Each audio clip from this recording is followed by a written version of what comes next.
an Unspoiled Network podcast. This is Spoil Me, covering Crazy Ex-Girlfriend, Season 1, Episode 3. I hope Josh comes to my party.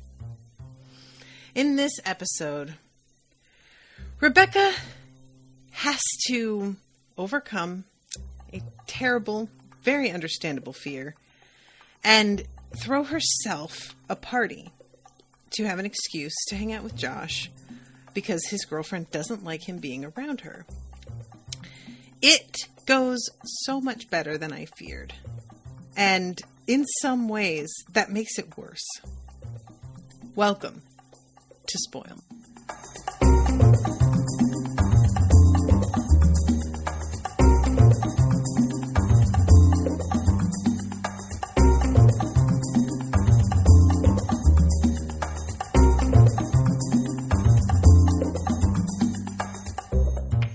Welcome to the show, everybody. I am Natasha.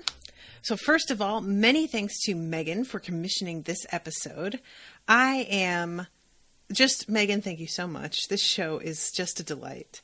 I need to get this off of my chest right off the top, that there is a boy band named Room Temperature, which is the most genius thing I've ever heard in my entire life. Guys, if you could have seen the way that I snort laughed when I saw that, I swear to God, so good. This episode is all about her finding an excuse to hang out with Josh, which winds up being the thing that we all would do in high school or in college, where we want to be with a person, but we don't want to actually ask them out. It doesn't even have to be that the person's in a relationship already. It could just be that we're a coward. And we decide that figuring out a way to hang out with them while not actually putting all the pressure of a date on it is being together at a party. You find out if they're going to a party and you decide to go. You throw a party and invite them and other people. Or you have a thing that everybody's going to and you try and do that. And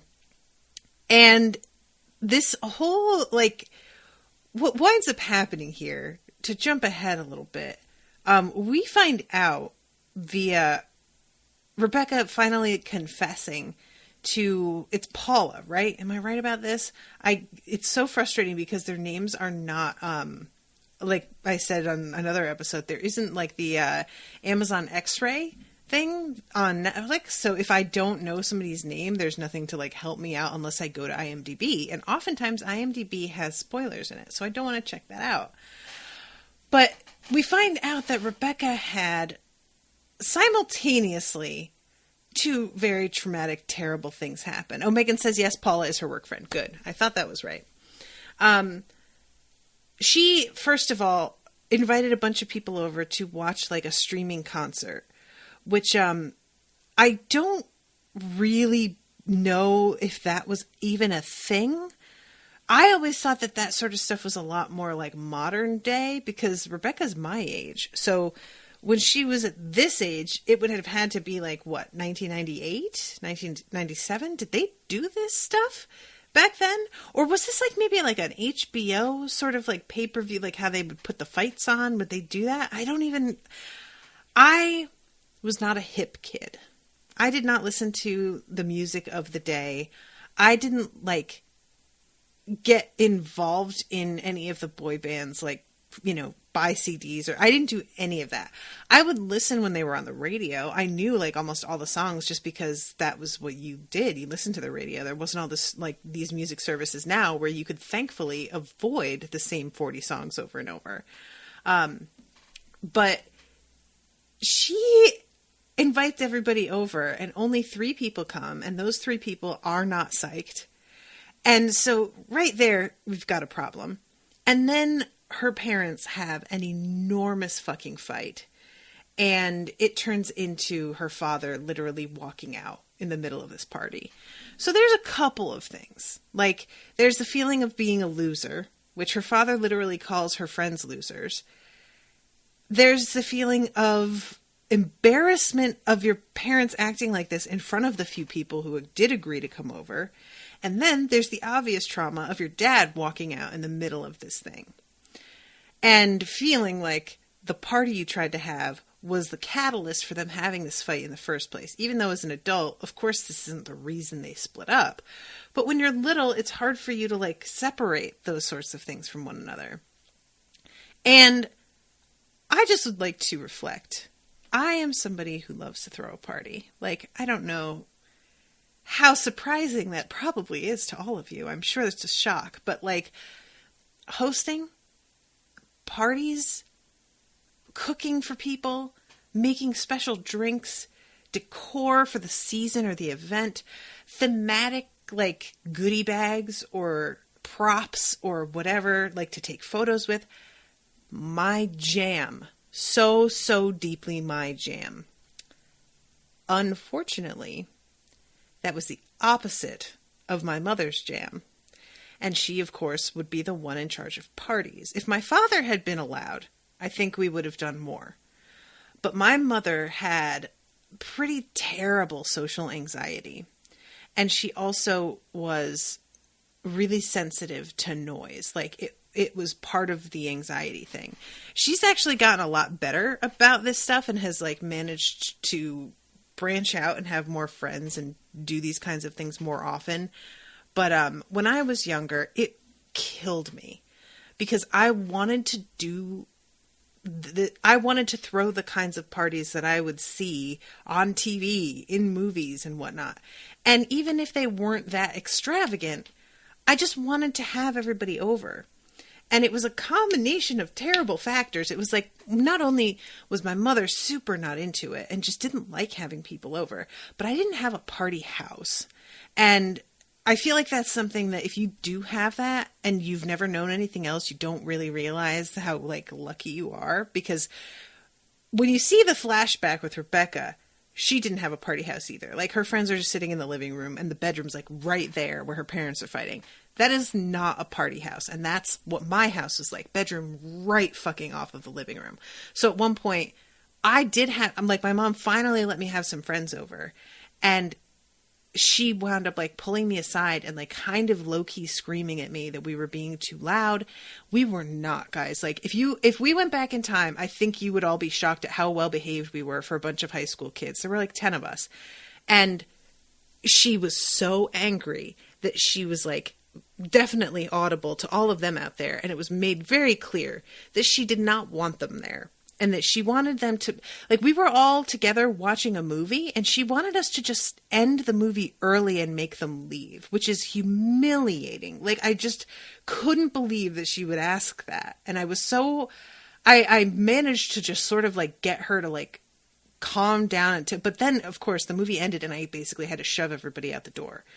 And yeah, when you're right on top of each other, it's like, there's no way, if your parents are having issues, if your parents don't want people here, if anything like that is the case, there's no buffer zone. If you have a party house, especially in the suburbs, what that really looks like is a place with a finished basement. Parents stay upstairs. You and all of your loud, shitty friends get to be in the basement. You get to tear the place up. You get to lay around. You get to spread your shit everywhere. And they don't have to like deal with you in their space at all. And the noise level can go up to above normally acceptable volumes, but because you're locked down there, nobody cares.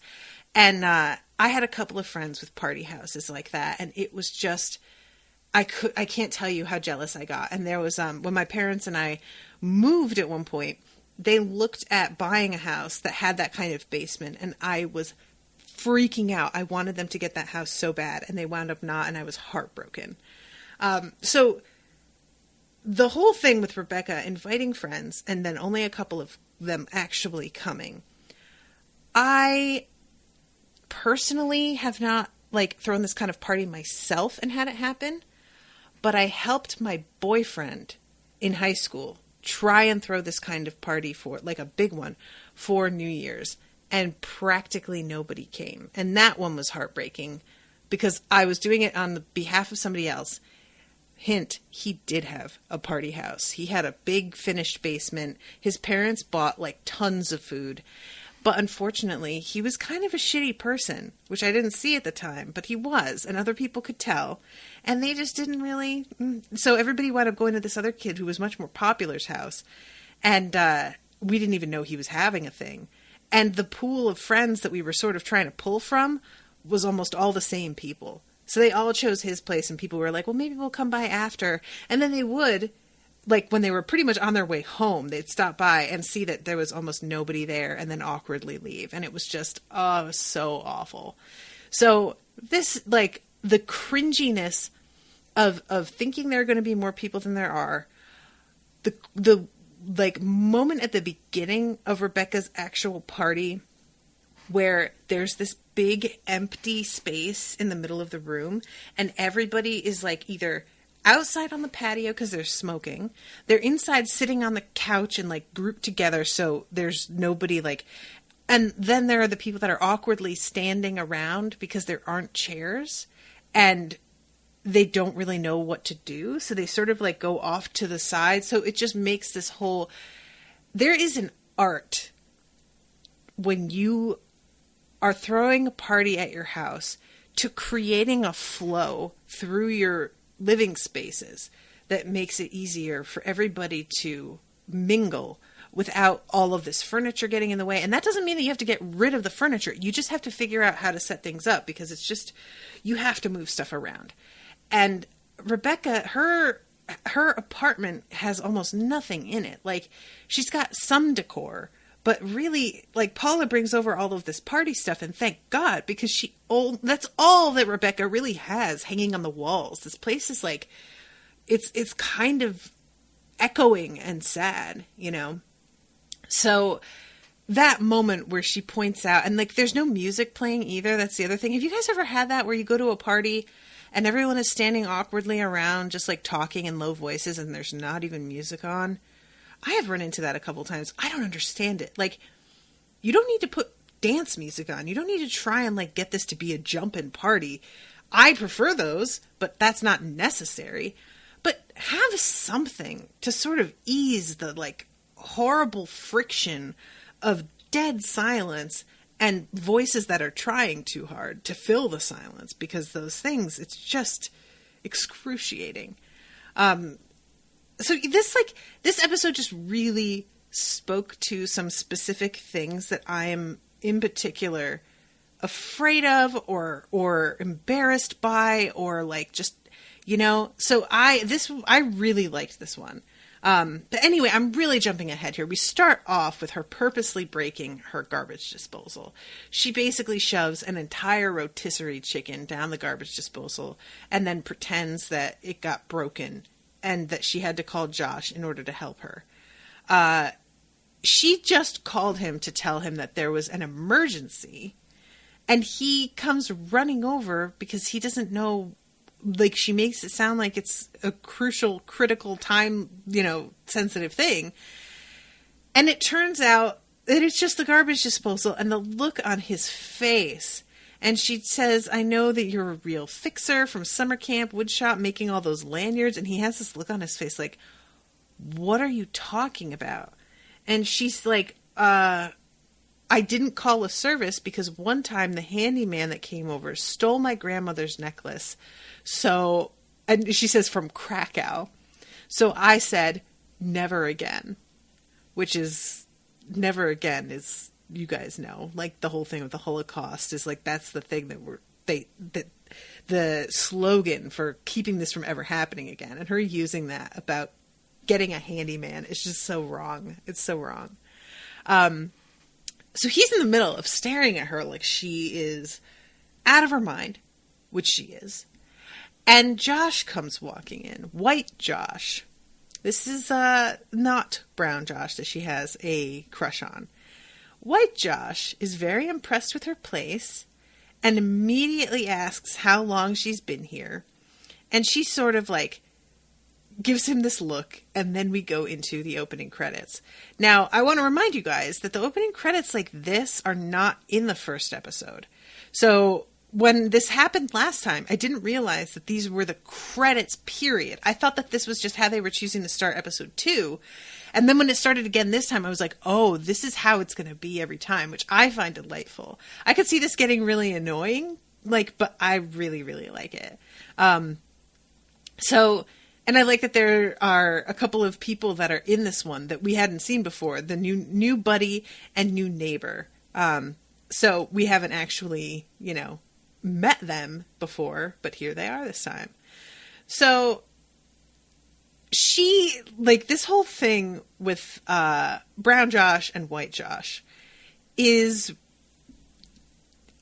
it's so well done, because White Josh, while not my type at all, he's way too much of a meathead, is adorable, very helpful, very eager. He's obviously knowledgeable when he asks about what's going on with his clog. He names a bunch of other things. Could be a blockage, could be a stoppage.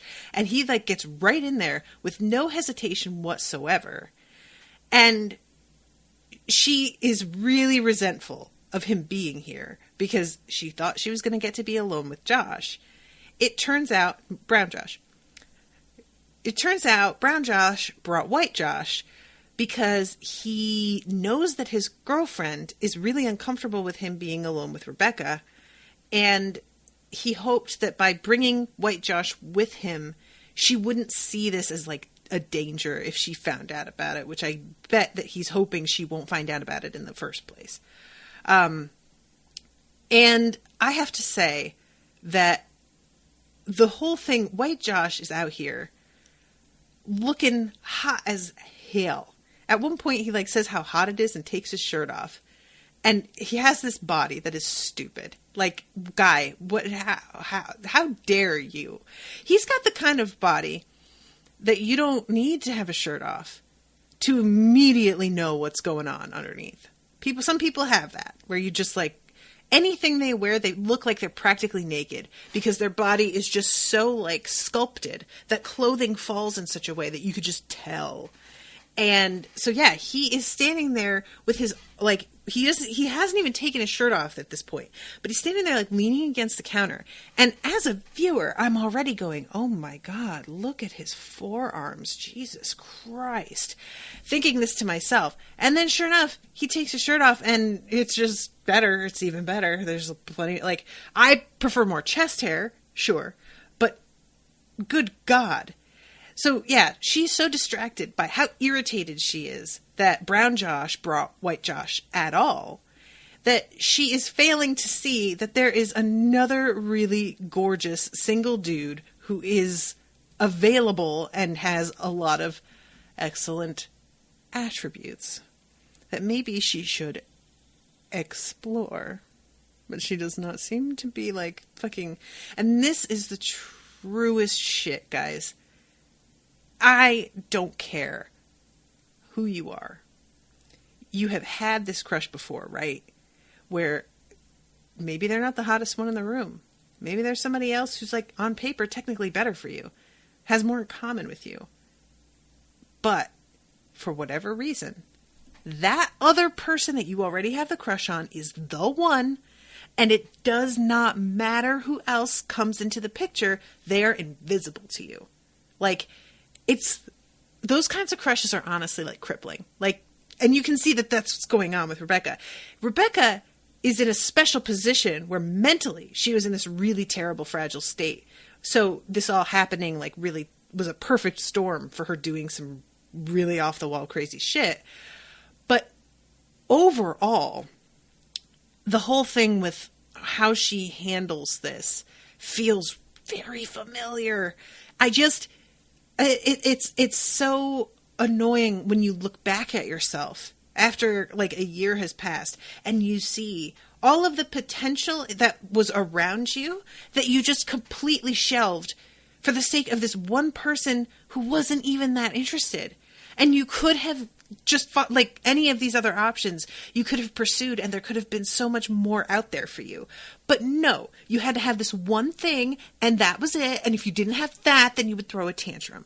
Ugh, don't you just hate yourself sometimes? I think about it all the time, all of these different things that I like passed up on for the sake of somebody who was just so not worth it. And I'm not even trying to say Brown Josh isn't worth it. I think he's totally not worth it, because the way that they are together does not say to me in any way, shape, or form that they should be together. There's not chemistry between the two of them.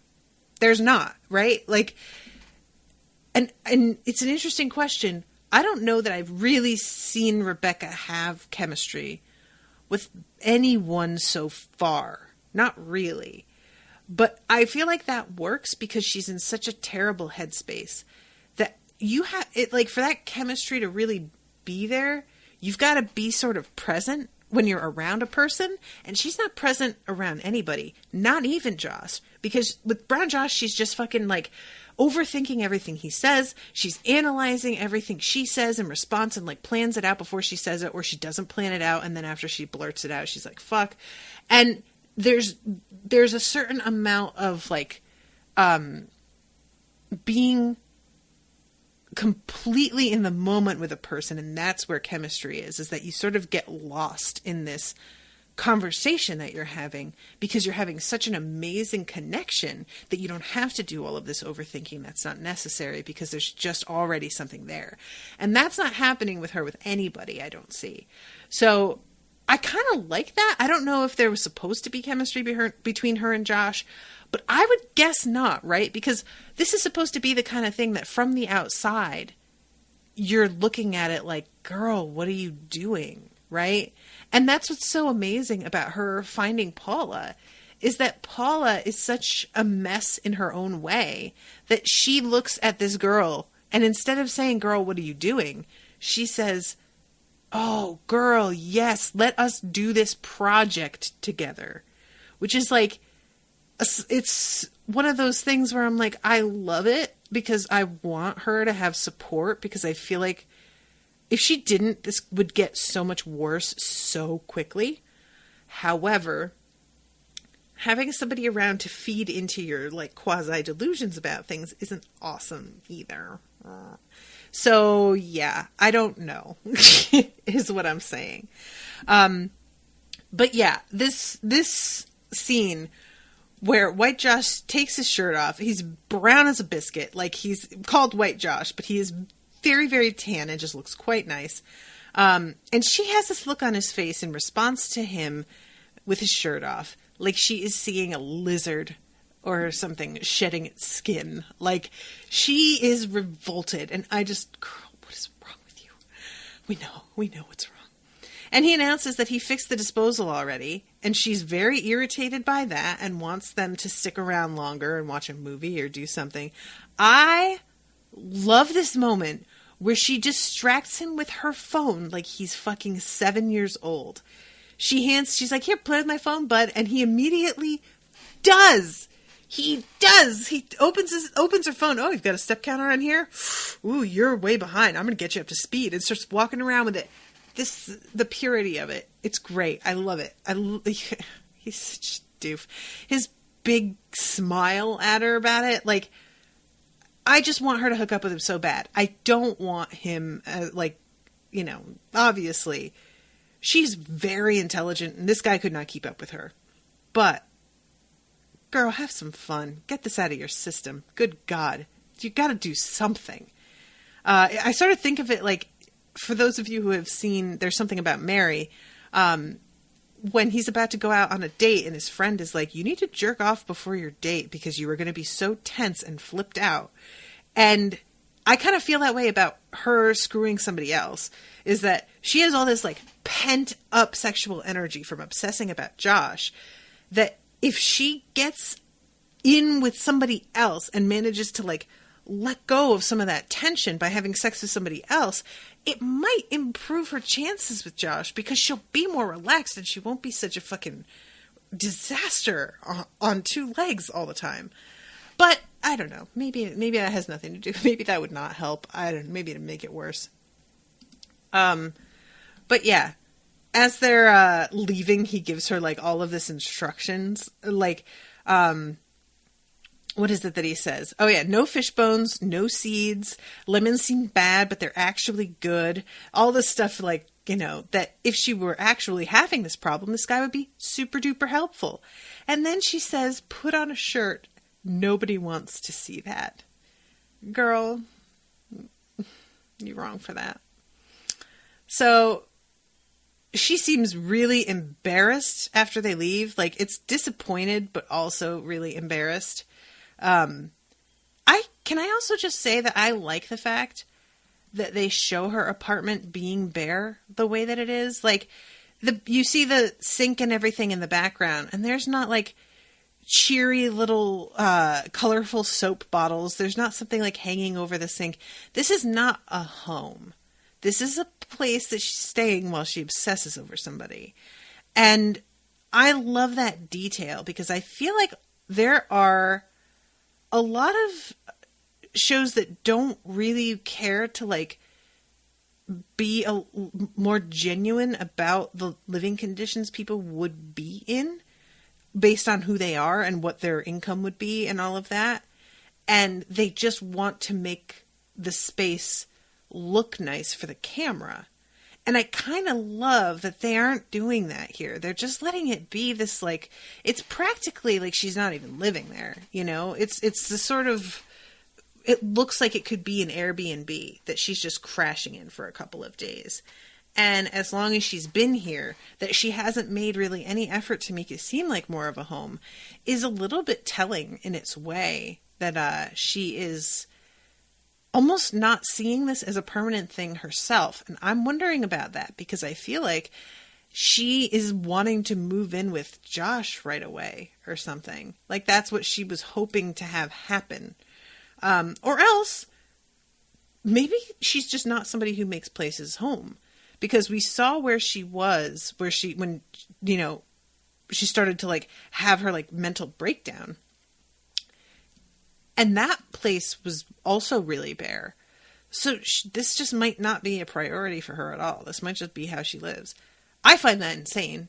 I need my spaces. I mean, look at the fucking background of this. Like, you guys know, I need my places to be pretty. I need it. I have trouble concentrating if I'm not in a tidy, beautiful spot. And yes, it's a problem. It's not, this is not something that can be accomplished all the time. So don't, yeah, I know. I'm aware. Okay, everybody just calm down. Shut up. But I find this to be interesting about her and about the show that they're doing this. So she calls into work and he tries to like ask her all these like detailed questions about what's going on with her that she's calling out. And she just makes a thing up about her fallopian tubes slipping into her ovaries or something before he finally just is like, all right, you know what? We'll just see you later. I love that. So she's laying on her couch, just feeling shitty.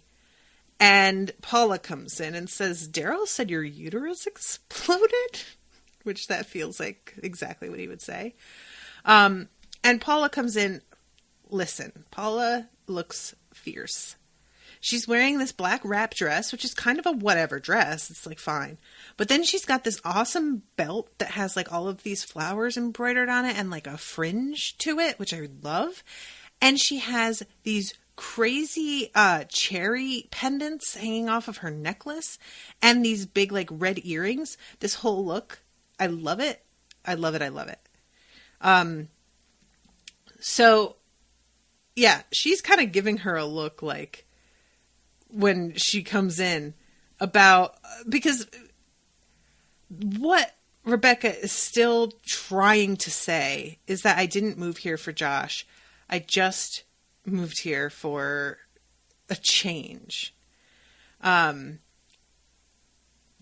She says something about pretzel as well, which I guess is a reference to the West Covina song where she like sits in the giant pretzel and it goes up in the air. But I love that she just says the word pretzel. Like Megan says, I love her cherry necklace. Totally. And there's actually a pair of earrings that are each like 2 cherries on each side that I have had my eye on Amazon for a minute, but they're like, $30 or $35 for the pair of awesome cherry earrings. So they're on my wish list, but I haven't, like, that's enough to spend on just a pair of earrings that I'm kind of like, But I love cherries, especially for summertime outfits. Like, accessory. I've talked about this to somebody recently that I love really bold, intricate accessories because I can't afford to spend a lot on actual pieces of clothing. I have to get basic clothes that are cheap, but you can get wild accessories also for cheap. So that's what I do is I buy clothing that's sort of whatever, and then I dress it up with belts and necklaces and purses and really cool shoes or really wild lipstick or whatever, nails, in order to sort of give it interest, even though the clothing itself isn't that exciting.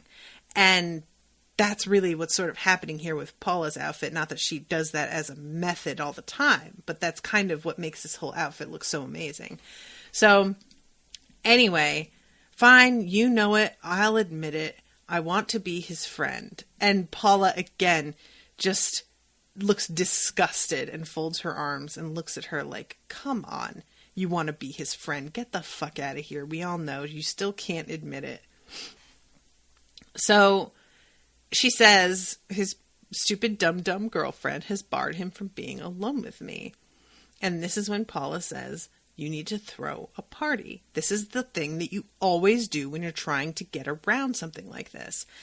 And you greet him looking fab in a super low-cut dress. And then we have the flashback to the whole thing with her parents fighting, room temperature, the band, all of this. And Paula is like, oh God, I'm so sorry. I didn't know it was that bad. She says, I wake up every morning in a cold sweat, thinking I might be wasting my entire life with a man who spends all his time with a barbershop quartet called the West Brovinas.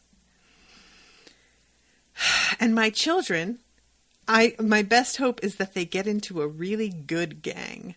I am scared every day of my life, but you can be brave. I know you can. All you've got to do is stand up to your fears. Which leads to this amazing fucking song. This terrible, amazing song. Where she sings about facing your fears. And it's just a song riddled with terrible advice, with basically the insinuation that you should just ignore any potential consequences at all and just do shit that you know is nuts because you're brave now. It's honestly, I love it because this is the sort of thing, like, I get so angry at like bland inspirational messages, and this is the sort of shit that I think of. It's just like people just try and act like if you really believe in yourself, nothing can go wrong, and that's what leads them to making idiotic decisions. Don't get me wrong, you got to take a risk, right? Like me deciding I'm not going to go back to a regular job. I am going to try and just do podcasting full time, and let's see how that goes. Massive risk. I was very lucky to be able to even take that risk because Owen is footing the bill for like the mortgage and shit. So I don't have to worry about losing my house by taking this risk. However, there's a fucking fine line, you know? There, for example, if I had chosen to just not get a new job and hope that this worked out when I was paying the mortgage, slightly different situation. So this whole song, keep calm, take a deep breath, and stay right there. That's not how smoke or fire works.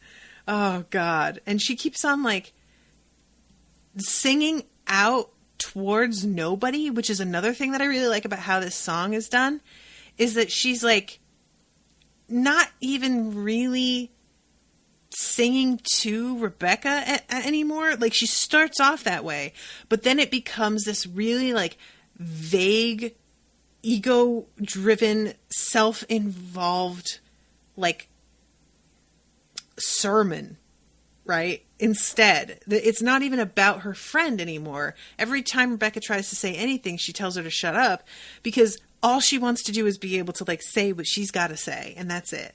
And it's just so well done, the whole thing. And also, the way that she's singing, guys, is awful.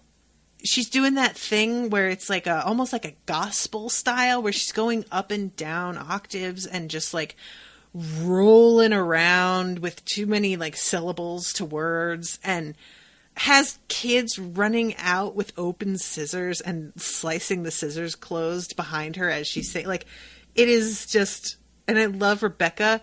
Rebecca is not caught up in this enough to see this as inspirational. Rebecca is horrified as they get to the actual, like, what do you call it? Chorus. Face your fears, follow your dreams, stare at the sun, play in the street. And she says a busy street. If you're scared of bees, get stung. And don't have an EpiPen ready. Reach for the stars. Literally touch a star. Stars aren't that hot. Guys, this whole thing. Can you imagine being one of the kids in this bit that's singing and opening and closing these scissors? Like, just what a weird, oh my God, I love it so much. And Rebecca in the end just kind of says, oh God, I forgot. She says, wipe back to front. Oh, good God, guys. Rebecca says, yeah, I totally internalized that. I definitely heard you. Good advice. Man, you guys, it was so good. All right, so we go back to the office where they're doing a thing called Weekend Tuesday. What? So they're all like wearing like Hawaiian shirts. There are some random maracas and sombreros set out. There's like what looks like fake margaritas, probably non-alcoholic, I would assume. And this dude comes up and says, since it's Weekend Tuesday, can we just go home? And he's like, sir, you know that you can't just go home, so put on your sombrero and get back to work.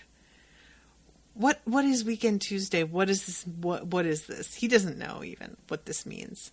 What? Guys, workplace culture is the worst thing. I mean, I only got like a tiny taste of it. And I just couldn't, like, I just hated so much about it. I wanted to like it because you would think on the surface, with a lot of it being built around themes and like there being a sort of seasonality to it a lot of the time, that it would be right up my alley.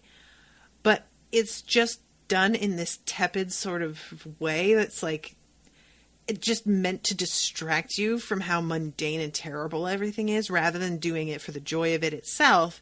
It's like a veneer to pretend that things aren't horrible right now. It's just so depressing.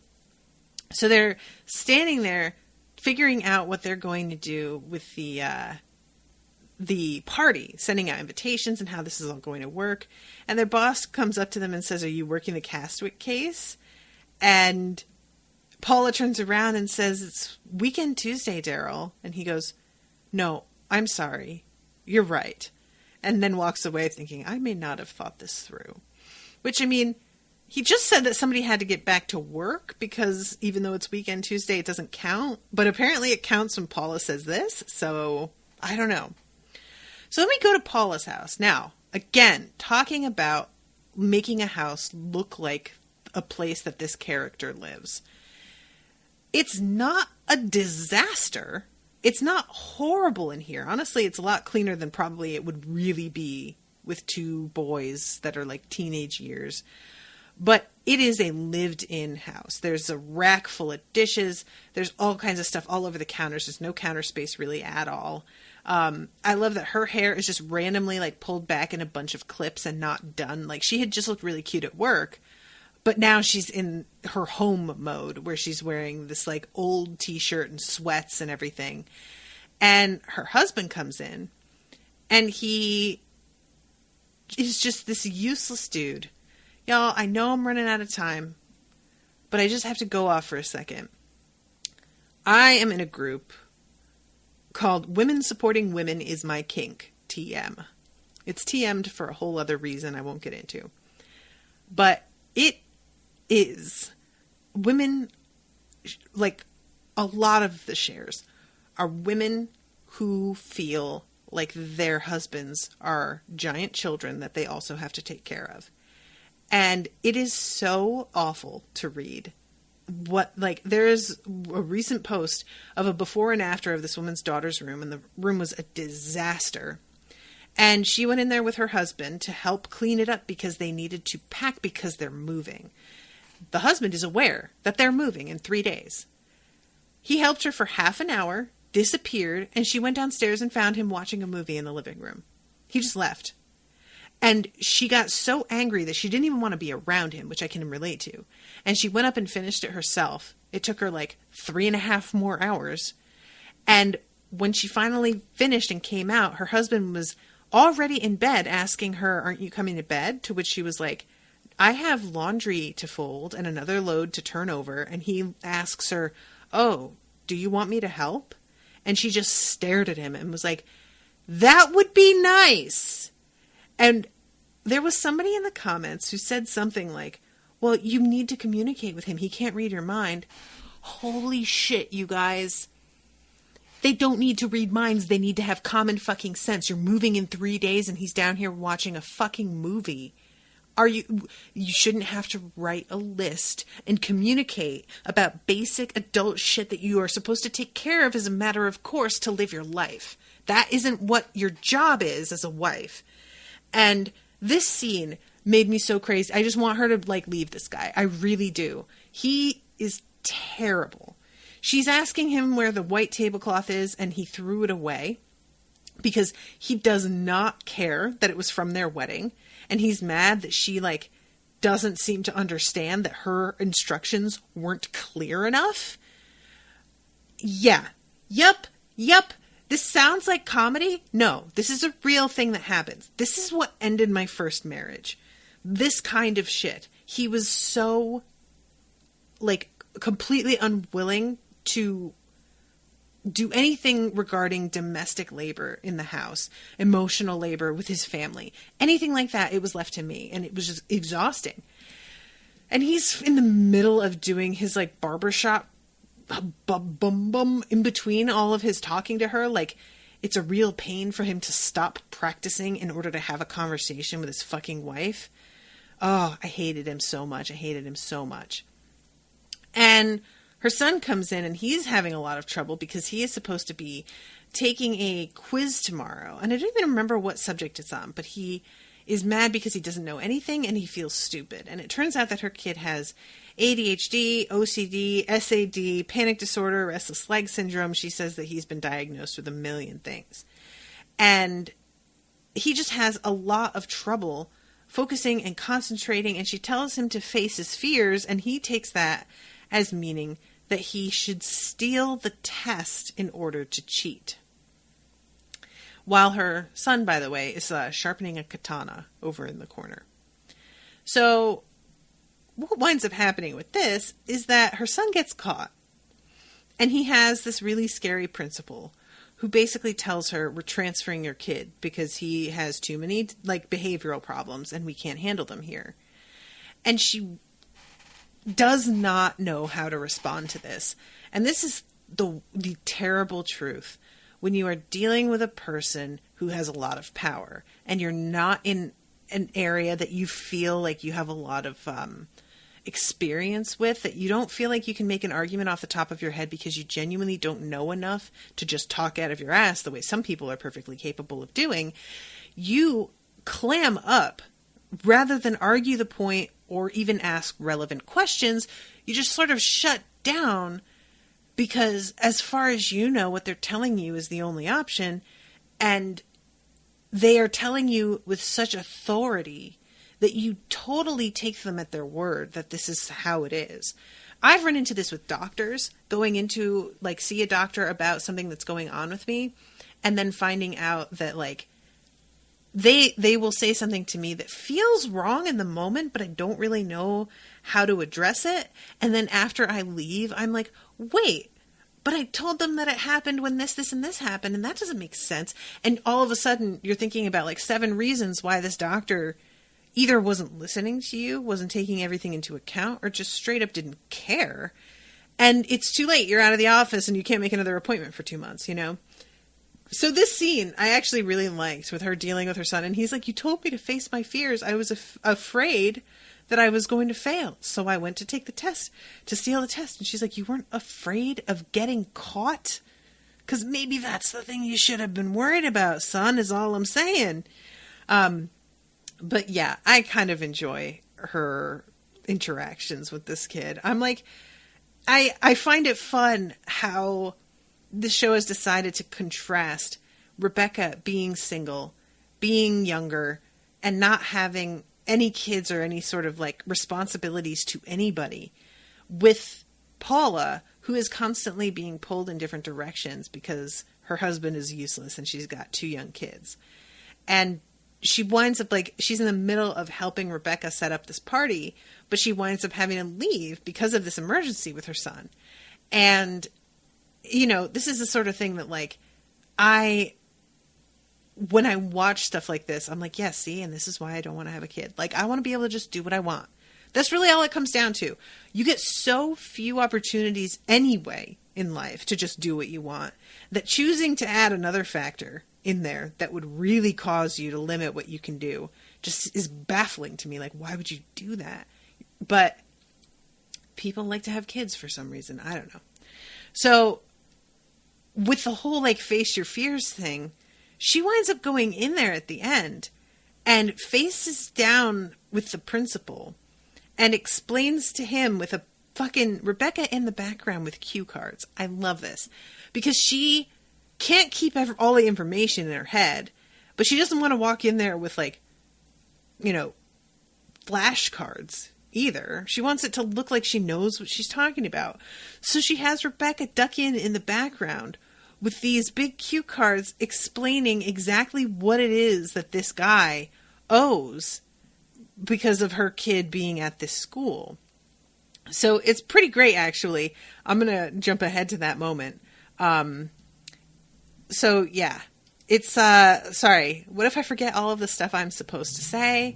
And Rebecca looks at her and she just walks in there, and then Rebecca goes around the back having written this all out because Rebecca is also a supportive friend. And I love that because Paula is so there for Rebecca throughout all of her stupid, ridiculous issues with Josh, that I love that Rebecca is willing to get Paula back. You know, like, there are a lot of people who turn into users. They have a crisis. Their friend decides to be supportive in the moment or supportive in multiple different times. And then that friend sort of sees their supportive friend as like this unflagging resource that they can always go to, they can always depend on, without really thinking about, like, this is a person. They probably also need support of their own, or maybe they might just need a break from me or whatever.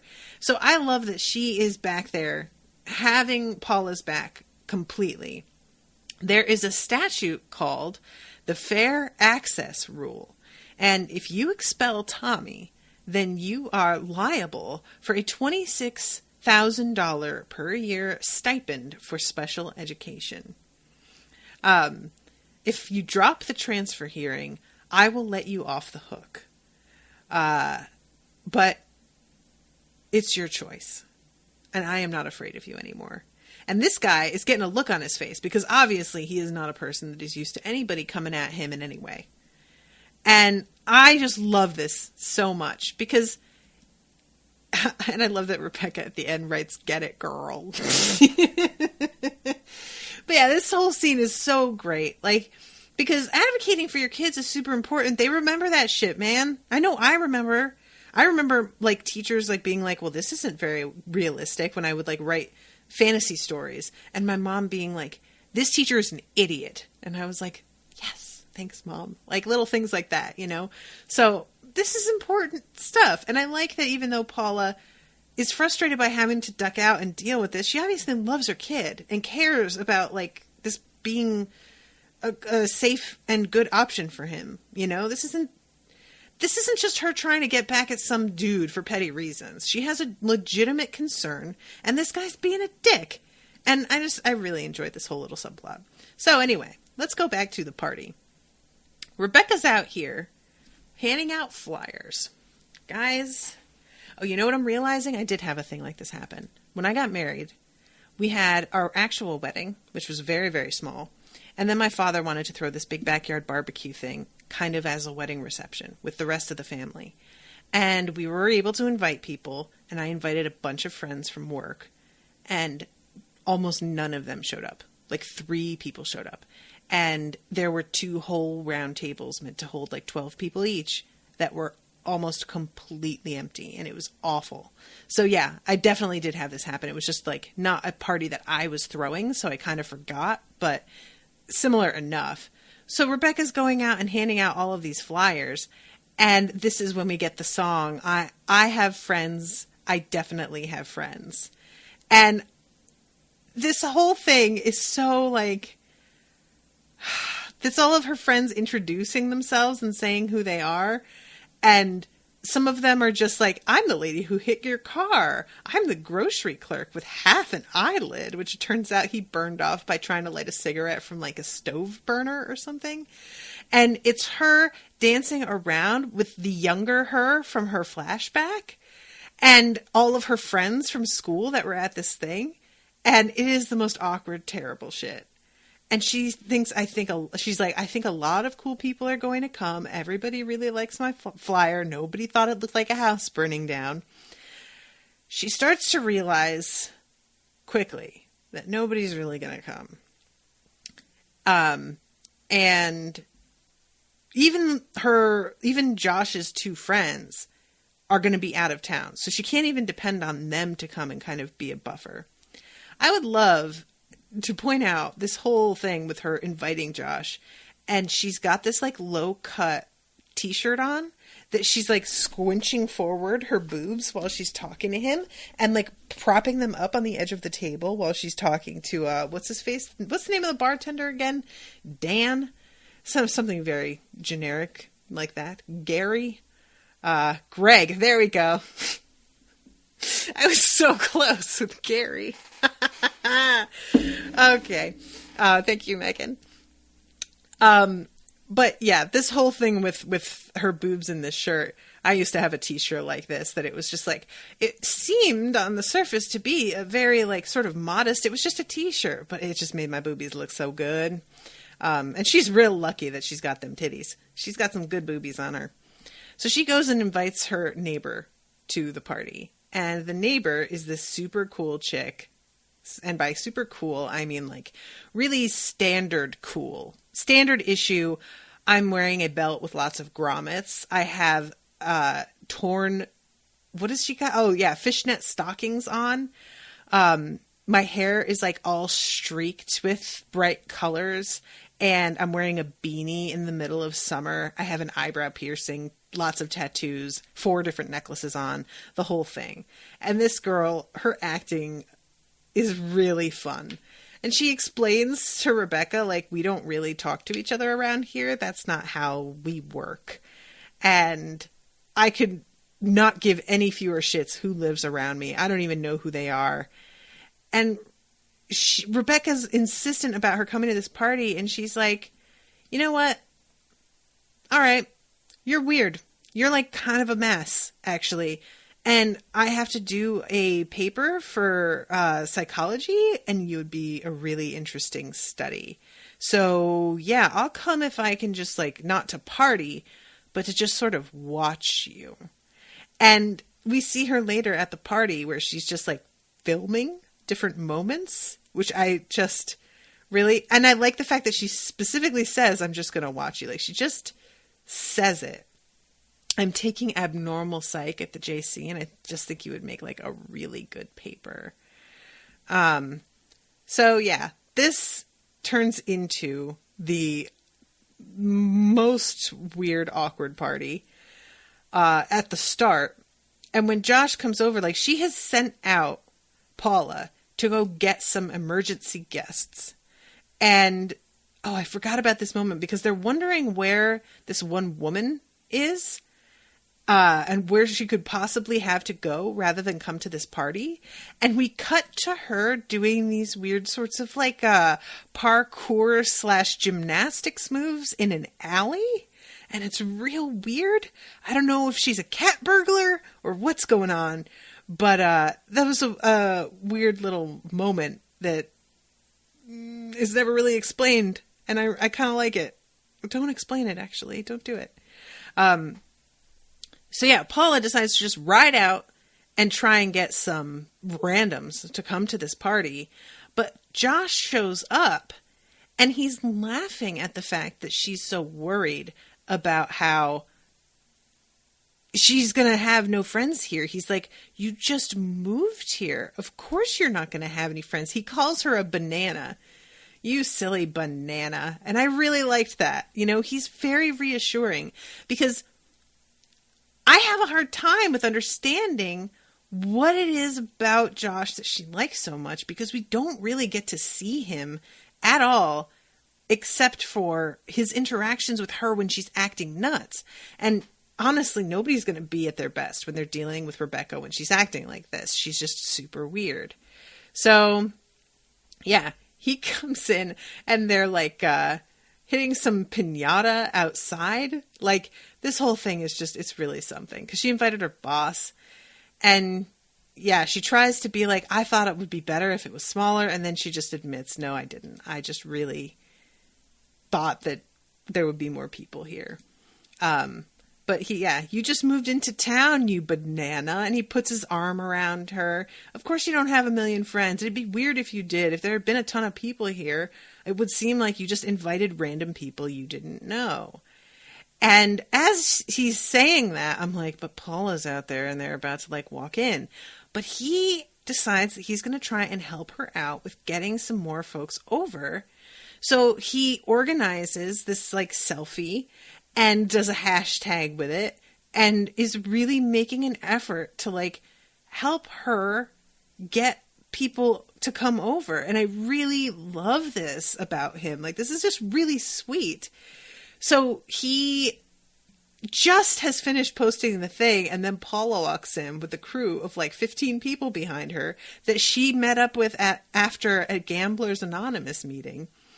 And she just walks in and says, who's ready to party? And it seems as if this is a direct response to him posting this thing on Facebook. So it works out really well. Meanwhile, Greg, who is closing up at the bar, he normally has customers at this hour, we find out, because they come after the Gamblers Anonymous meeting. He is about to throw away this flyer for her party, and then he really gets a look at it, and he's like, never mind, you know what? I'm going to go. So he comes over, and the place looks like a lot of fun. He was not here earlier when it was dead. And there are all of these little moments at this party. Josh is leading Rebecca around, like introducing her to people, but then there are people that he doesn't even know their names. Her boss has smoked meth by accident. And is very hyper at this point. There are just a lot of like little moments that are pretty fun. And then she sees that Greg showed up. And it's pretty much the exact scenario that she wanted Josh to show up in. Because she's in the middle of a crowd. Her house suddenly has this very cool low lighting that's very party-like. And just overall, the vibe is... I am like, my place is sort of happening and I look great and I'm the host and the center of all of this. So she walks up to him. It's just like exactly what I think she wished for Josh. Except Greg isn't really fooled entirely. He's just like, this is a real party of who's who of who, because he knows that like none of these people are really people that she probably knows very well. And yeah, she sort of makes fun of him for the fact that he like acted like too cool to come, but yet here he is. And this whole thing is kind of cute, actually. She says, sincerely, thank you for coming. It means a lot to me that you're here. And he says, yeah, well, you took all of my customers, so I just had to close up shop early. And he was hoping that he could come here and see that it's a terrible party in which something went very, very wrong, but then it's actually turned out to be really good.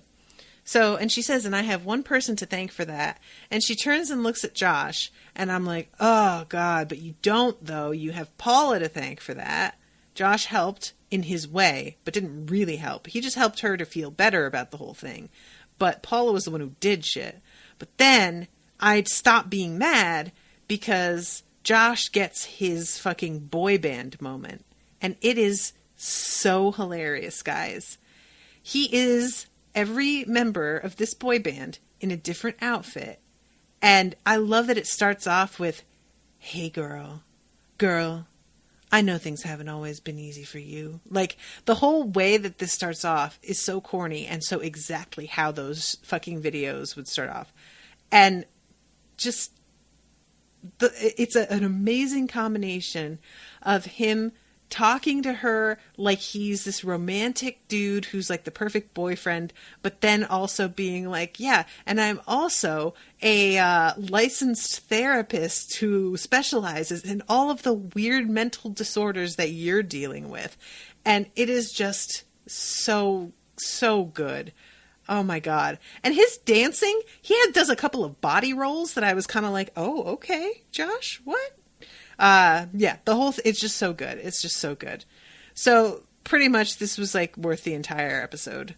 And after this is over, he gets a text from his girlfriend and he doesn't answer right away. And Rebecca sees it. She sees it and is like expecting him to be like, oh shit, she's mad at me. And instead he just doesn't respond right away. And later he tells her, I told her I'd come home when I felt like coming home. And that's kind of a big deal. He's trying to stand up to this woman who's sort of, he's like, I shouldn't be afraid of my own girlfriend, right? And I'm like, right. Honestly, whether you get together with Rebecca or not, that's irrelevant. You shouldn't be with somebody that you have to hide everything from, who's like psycho jealous. That's just not good either. So, yeah, that I really like that little moment because it's just enough to explain why Rebecca's still going to be like holding on and like hoping against hope something's going to happen. But it's also enough because we know about Josh and his girlfriend and what's like really kind of wrong with their relationship, that him doing this doesn't feel to us as viewers like him declaring his love for Rebecca specifically. We know that this is just smart and healthy for him to do for his own reasons. So it doesn't feel like he's leading her on in any way at all. It's just a totally isolated, separate thing. But Rebecca's taking it as being sort of like, green light for her somehow. So yeah, anyway, I've got to wrap this up. Oh, Rashawn's here. She says, I'm so happy you're enjoying it. I am. And I believe there's another episode next week, if I'm not mistaken. I'm not positive though. I'll get back to you all. Oh no, yes, there is. There's one on Tuesday the 16th. So everybody come back and hang out with me while I cover that one. And thank you so much again to Megan for commissioning this. It's super fun. Appreciate y'all being in the chat. And I will see you again soon with a new episode. Toodaloo, motherfuckers.